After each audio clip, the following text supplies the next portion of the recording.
This channel reveals untold moments when legends became human. Subscribe for stories Western forgot to tell. Like if you believe character matters more than celebrity.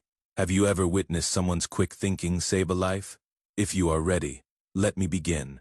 The morning air in Spain was thick with dust and diesel fumes when Eli Wallach realized he was about to die. It was July 1966, and they were filming the railroad sequence for the good, the bad, and the ugly in the remote Burgos countryside. The sun hung heavy and merciless above the endless brown landscape, casting sharp shadows across the steel rails that stretched toward the horizon like parallel lines to eternity. What happened next would save his life and quietly revolutionize how Hollywood protected its actors forever. The production had been grueling. 3 months in the Spanish heat, working with a skeleton crew and equipment that seemed held together by determination and electrical tape.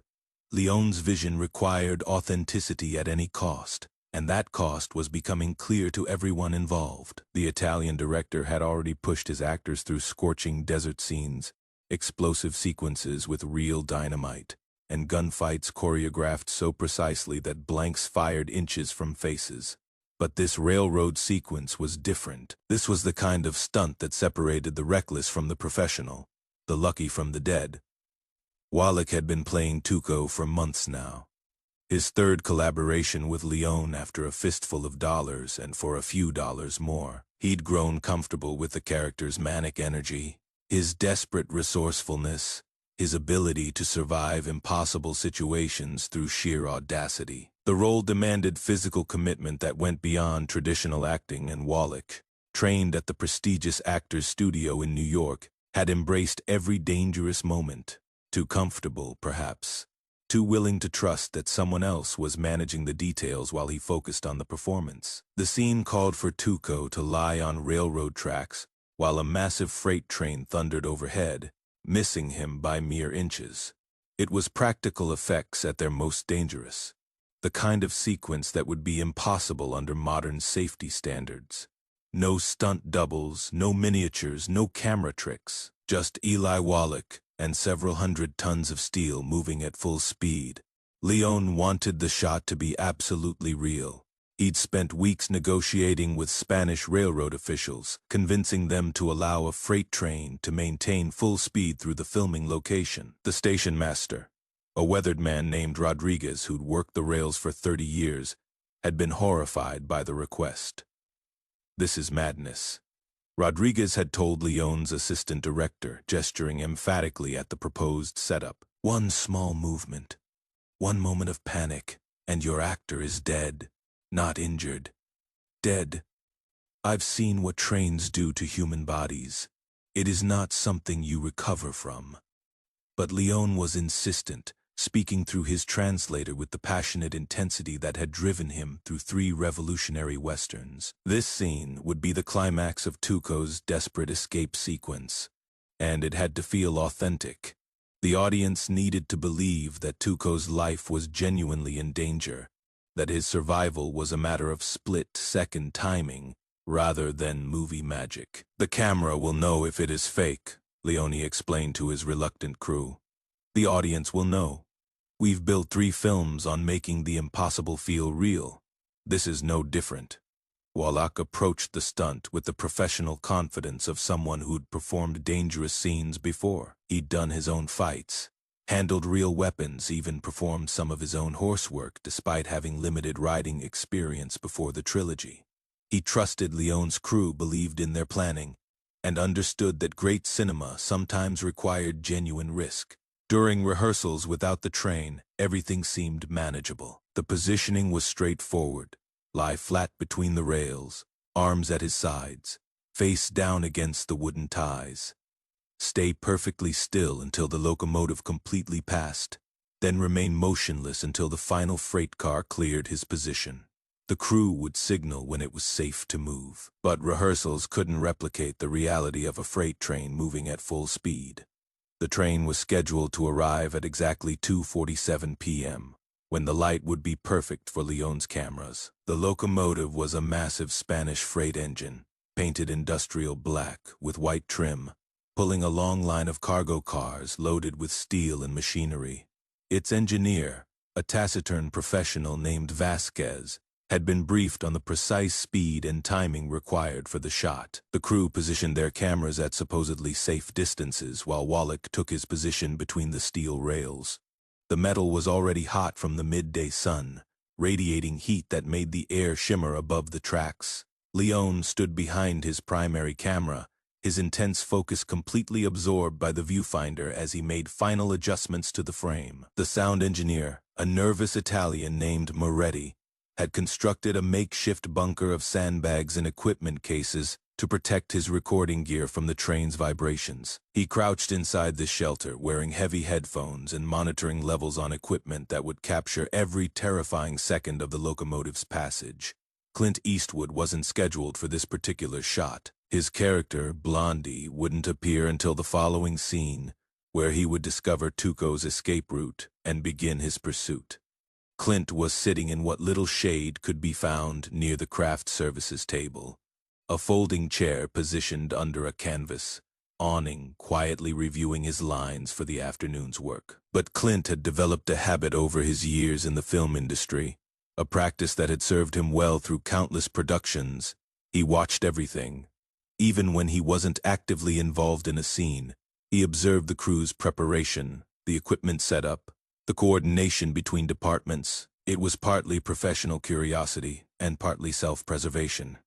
Film sets could be dangerous places, and staying aware of your surroundings was simply smart practice. As he sat reviewing his script, occasionally glancing up at the railroad preparation, something made him pause.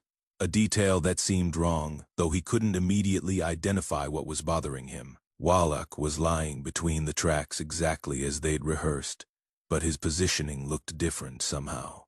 Instead of lying completely flat as he had during practice, he appeared to be supporting himself slightly on one elbow, his head raised just enough to get a better view of the approaching train. It was a natural human instinct, wanting to see what was coming, but it was also a potentially fatal variation from the carefully planned positioning. The freight train appeared as a distant dark spot on the horizon, black smoke rising into the cloudless Spanish sky like a signal fire. From this distance it seemed almost motionless, though Clint knew it was traveling at full speed toward their position. The Spanish engineer had been instructed to maintain velocity through this section, not slowing until well past the camera positions. Leone needed the locomotive at maximum speed for the shot to convey real danger. As the train drew closer, the ground began to vibrate. First, subtly, a barely perceptible tremor that might have been dismissed as imagination. Then, with increasing intensity, a deep thrumming that seemed to come up through the earth itself. Camera operators gripped their equipment more tightly. Sound recordists made final adjustments to their levels. The entire crew fell into that peculiar silence that preceded dangerous stunts, everyone holding their breath and hoping their preparation had been adequate. Clint was still watching Wallach when he noticed the second problem.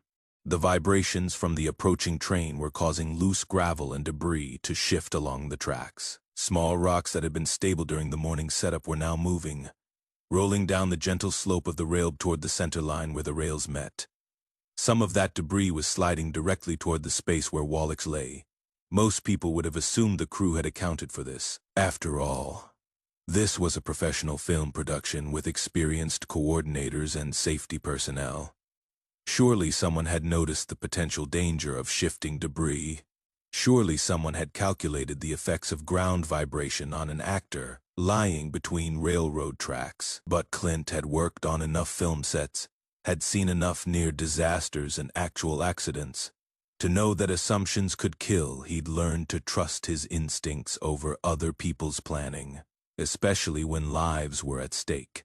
And his instincts were screaming that something was about to go very wrong. The train was now close enough that its headlight was clearly visible, a growing bright spot against the approaching mass of steel and industrial smoke. The sound was building from a distant rumble to a focused roar that seemed to compress the air itself. In less than 90 seconds, hundreds of tons of locomotive and freight cars would pass directly over Eli Wallach. Clint stood up from his chair. He didn't run or shout or create a dramatic scene that might disturb Leone's careful shot preparation. He simply walked toward the tracks with purposeful urgency, his eyes fixed on Wallach's position. Several crew members noticed his movement but didn't understand its significance. Some assumed he was moving to get a better view of the spectacular stunt about to unfold. Leone was completely focused on his viewfinder, making final microscopic adjustments to the shot that would either be a masterpiece of practical filmmaking or a disaster that ended the production permanently.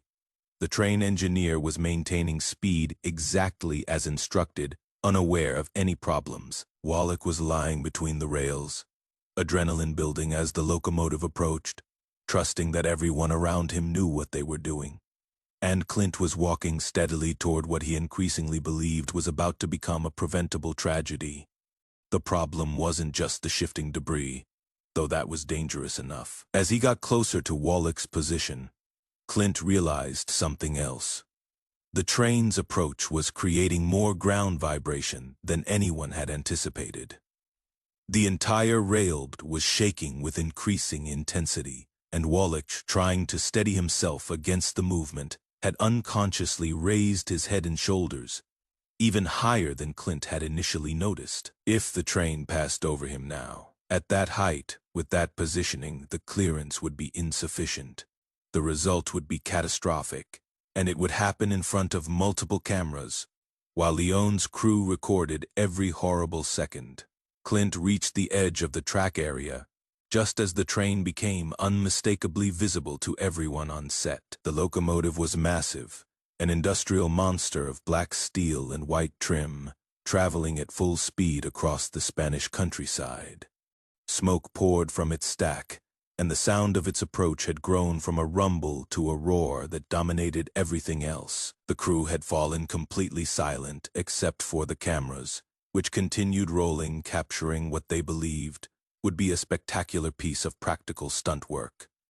Leone was motionless behind his viewfinder, completely absorbed in the shot. The sound engineer was crouched in his protective bunker, monitoring levels as the noise grew overwhelming.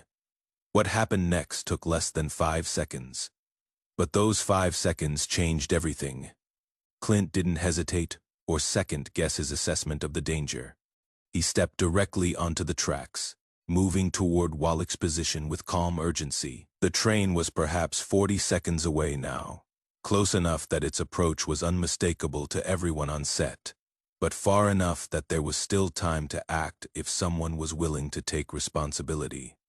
He knelt beside Wallach and spoke quietly, his voice remaining calm despite the circumstances and the growing roar of the approaching locomotive. Eli, you need to flatten completely. Head down, shoulders down. Don't move until I tell you it is safe. Wallach looked up, confused by the interruption and the unexpected presence beside the tracks. This wasn't part of the planned sequence. No one was supposed to be near him during the actual stunt. What is wrong? Is there a problem? Just trust me, Clint said, his voice carrying that quiet authority that had made him effective as both an actor and a leader on film sets. Completely flat, right now. Don't question it. There was something in Clint's tone, that calm certainty that commanded attention without shouting or drama. Wallach had worked with enough directors and stunt coordinators to recognize real urgency when he heard it. He immediately lowered himself as instructed, pressing his entire body against the ground between the rails, eliminating every inch of height that might prove fatal. Clint remained kneeling beside him for a few more seconds, making sure Wallach was positioned safely, his trained eye checking the clearance that would determine whether the next minute ended in triumph or tragedy. Only when he was satisfied that the positioning was correct did he quickly move off the tracks. The entire interaction lasted perhaps 15 seconds, but it was enough to make the difference between life and death. The freight train reached their position with tremendous, overwhelming force. The ground shook violently as hundreds of tons of steel passed overhead, the noise so intense it seemed to come from inside everyone's skull. The locomotive's passage created wind that scattered debris in all directions, some pieces large enough to cause serious injury if they struck someone. But Wallach remained perfectly still, flattened against the ground, exactly as Clint had instructed. Every inch of his body pressed down, to create maximum clearance. The locomotive passed over him with what looked like inches to spare, followed by car after car of freight wagons, each one a potential death sentence, if his positioning had been even slightly wrong. When the train finally passed and the immediate danger was over, when the sound faded from a roar to a distant rumble, Wallach slowly raised his head. He was covered in dust and grime, clearly shaken by the intensity of the experience, but alive and completely uninjured. The crew erupted in spontaneous applause, believing they'd just witnessed a successful and spectacular stunt. Only a handful of people understood how close they'd all come to witnessing a tragedy instead.